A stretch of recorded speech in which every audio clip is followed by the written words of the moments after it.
మెదక్ జిల్లాలోని సింగూరు డ్యాం నీళ్లపై ఆధారపడి పంటలు పండించుకుంటున్న మెదక్ జిల్లా రైతులకు ప్రభుత్వం డ్యాం నుంచి నీళ్లు విడుదల చేయక పంటలు ఎండిపోతూ రైతులు తీవ్ర ఇబ్బందులు పడుతున్నారని బీఆర్ఎస్ నేత పద్మాదేవేందర్ రెడ్డి తెలిపారు.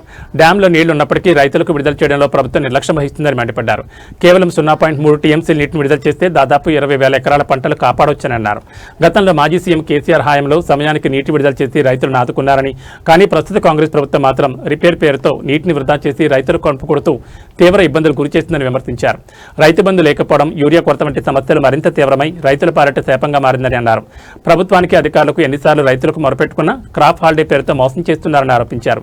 ప్రభుత్వం స్పందించకపోవడంతో నాంపల్లిలోని రాష్ట్ర మానవ హక్కుల కమిషన్ ఆశ్రయించాల్సి వచ్చిందన్నారు. రైతుల సమస్యలను వెంటనే పరిష్కరించాలని పద్మాదేవేందర్ రెడ్డి డిమాండ్ చేశారు. ప్రెస్ మిత్రులందరికీ నమస్కారం. ఈరోజు మెదక్ జిల్లా రైతుల పక్షాన మానవ హక్కుల కమిషన్ గారి దగ్గరికి రావడం జరిగింది. ముఖ్యంగా ఏదైతే మెదక్ జిల్లాకు సంబంధించిన సింగూరు డ్యామ్ ఉందో ఆ డ్యామ్లో నీళ్ల మీద మెదక్ జిల్లా వాసులకు రైతులకు హక్కు ఉన్నప్పటికీ కూడా ప్రతిసారి కూడా 2 సంవత్సరాలుగా నీళ్ళను అడుక్కునే పరిస్థితి వస్తూ ఉంది.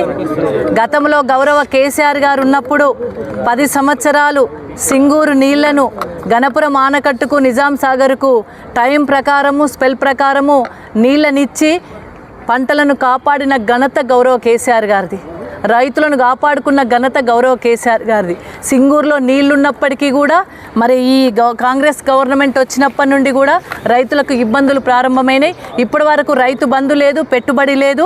అయినప్పటికీ కూడా రైతులు పంటలు వేసుకుంటే సింగూరు నుండి రావాల్సిన నీళ్లను మాత్రం విడుదల చేయట్లేదు.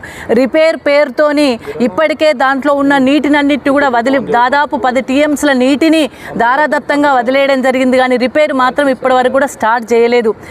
ఇప్పుడు లాస్ట్ తరి కావాల్సిన అవసరం ఉంది. అక్కడ దాదాపు మంజీరకు 2 వైపులా ఉన్న పంటలను కాపాడాలంటే, ఆ మెదక్ సంబంధించిన రైతులను కాపాడుకోవాలంటే తప్పకుండా ఇప్పుడు లాస్ట్ తడి 0.3 టీఎంసీల నీటిని విడుదల చేయాల్సిన అవసరం ఉంది. కానీ గవర్నమెంట్కు రిప్రజెంట్ చేసిన అధికారులకు రిప్రజెంటేషన్స్ ఇచ్చిన నిన్న గౌరవ కలెక్టర్ గారు కూడా కలవడం జరిగింది. సుంతా లక్ష్మారెడ్డి గారు అసెంబ్లీలో రేజ్ చేయడం జరిగింది. హరీష్ రావు గారు కూడా రిక్వెస్ట్ చేయడం జరిగింది. అయినప్పటికీ కూడా మా రైతులను కాపాడడానికి గవర్నమెంట్ మాత్రం నీటిని రిలీజ్ చేయడానికి సిద్ధంగా లేదు. అధికారులు సిఈ గారు కానీ మిగతా అధికారులందరూ కూడా విజిట్ చేసి అక్కడ వాటర్ అవైలబిలిటీ ఉంది. 7.39 టీఎంసీల వాటర్ సింగూరులో ఉంది. ఓన్లీ కావాల్సింది రైతులకు 0.3 టీఎంసీ మాత్రమే. 0.3 టీఎంసీని నీటిని విడుదల చేయడానికి వెనుకంజ వేస్తూ ఉన్నది. అక్కడ ఉన్న ప్రజాప్రతినిధులు కూడా పట్టించుకోవడం లేదు. గవర్నమెంట్ వచ్చినప్పటి నుండి రైతులకు రైతు బంధు లేదు. ఒకేసారి రైతు బంధు వేసిండ్రు. ఇప్పటి వరకు రైతు బంధు లేదు. యాప్ అని చెప్పి యూరియా కోసం యాప్ అని పెట్టిండ్రు.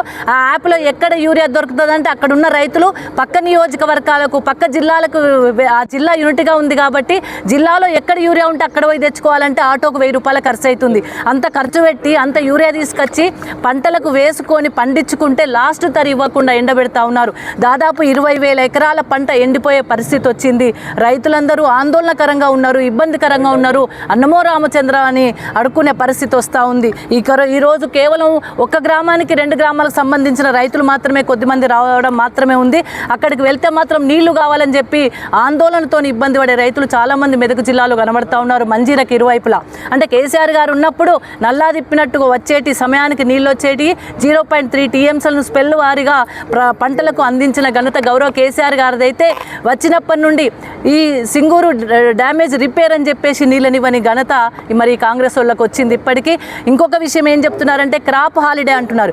ఇప్పటి వరకు క్రాప్ హాలిడే వాళ్ళు ప్రకటించలేదు. కేవలం ఊర్లలో సాటింపు వేసినారు. అది ఎప్పుడు పంటలు వేసుకున్న తర్వాత రైతులు, అక్కడ ఉన్న రైతులందరూ పంటలు వేసుకొని నీళ్ళు వస్తాయని ఎదురు చూసే సమయంలో నీళ్ళని ఇవ్వలేమని చెప్పేసి 10 టీఎంసీల నీటిని వృధాగా వదిలేసి రిపేర్ చేస్తున్నామని చెప్పేసి ఇప్పుడు వాళ్ళు చెప్తే అక్కడ రైతులు పంట వేసుకున్న వాళ్ళు ఏం కావాలి, పెట్టుబడి పెట్టిన వాళ్ళు ఏం కావాలి? రైతు బంధు లేక పెట్టుబడి పెట్టి పంటలు వండే సమయానికి, ఇంటికి వచ్చే సమయానికి నీళ్ళు ఇవ్వకపోతే వాళ్ళు నానా అవస్థలు పడే పరిస్థితి వస్తుంది. రైతు ఇబ్బంది పడే పరిస్థితి. రైతు కళ్ళల్లో నీళ్లు కనబడతా ఉన్నాయి. మాకున్న సింగూరు నీళ్ళ హక్కులో మాత్రం మాకు నీళ్లు కనబడట్లేదు. మంజీరా కెనాల్ మొత్తం ఎండిపోయే పరిస్థితి కనబడుతుంది. చుట్టుపక్కల చుట్టుపక్కల ఉన్న రైతులందరూ కూడా ఇబ్బంది వస్తుంది కాబట్టి ఈరోజు ప్రభుత్వం మొరబెట్టుకున్నా వినట్లేదు, అక్కడ అధికారులు మొరబెట్టుకున్నా వినట్లేదు. కాబట్టి ఈరోజు మేము హెచ్ఆర్సీని ఆశ్రయించాల్సిన పరిస్థితి వచ్చింది. అంటే రైతుల దీనస్థితి ఏ విధంగా ఉందో ఒకసారి చూడండి. తెలంగాణ రైతాంగం అంటేనే మరి ప్రభుత్వానికి చిన్న చూపు ఉన్నట్టుంది. ఎక్కడ రైతులు అక్కడ ఇబ్బంది పెడతా ఉన్నారు. రైతులకు కావాల్సిన సదుపాయాలు కలిగించట్లేదు, కరెంటు ఇవ్వట్లేదు, యాప్ ద్వారా యూరియా అంటున్నారు, రైతు బంధు లేదు, కనీసం నీళ్లు వచ్చే అవకాశం ఉన్నప్పటికీ కూడా నీళ్ళు లేని పరిస్థితి కనబడతా ఉంది. కాబట్టి మేము ఈరోజు హెచ్ఆర్సీని ఆశ్రయించాల్సి వచ్చింది. మరి ఇక్కడ ఉన్న కమిషనర్ గారు అయితే చాలా స్పందించారు. డెఫినెట్గా గవర్నమెంట్కి ఇన్ఫర్మేషన్ ఇస్తా అన్నారు, గవర్నమెంట్ దగ్గర నుండి నీళ్లు రిలీజ్ అయ్యేటట్టుగా చేస్తా అన్నారు.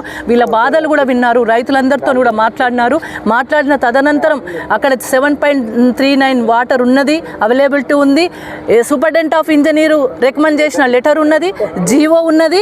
ఆల్రెడీ ఎవరైతే కమిటీ వేస్తుందో ఆ కమిటీ కూడా విజిట్ చేసి గవర్నమెంట్కు రికమెండ్ చేసినా గవర్నమెంట్ స్పందించట్లేదు. అక్కడున్న ప్రజాప్రతినిధులు ఎవరైతే కాంగ్రెస్ పార్టీకి సంబంధించిన ప్రజాప్రతినిధులు వాళ్ళు స్పందించట్లేదు.